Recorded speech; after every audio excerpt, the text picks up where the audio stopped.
ನಮಸ್ಕಾರ. ವಿಕೆ ಡಿಜಿಟಲ್ ನ್ಯೂಸ್ಗೆ ಸ್ವಾಗತ.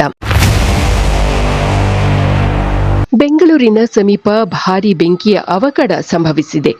ಅಡಕಮಾರನಹಳ್ಳಿಯ ಎಣ್ಣೆ ಹಾಗೂ ಗ್ರೀಸ್ ಸ್ಟೋರೇಜ್ ಗೋಡೌನ್ನಲ್ಲಿ ಈ ಅವಘಡ ಸಂಭವಿಸಿದೆ.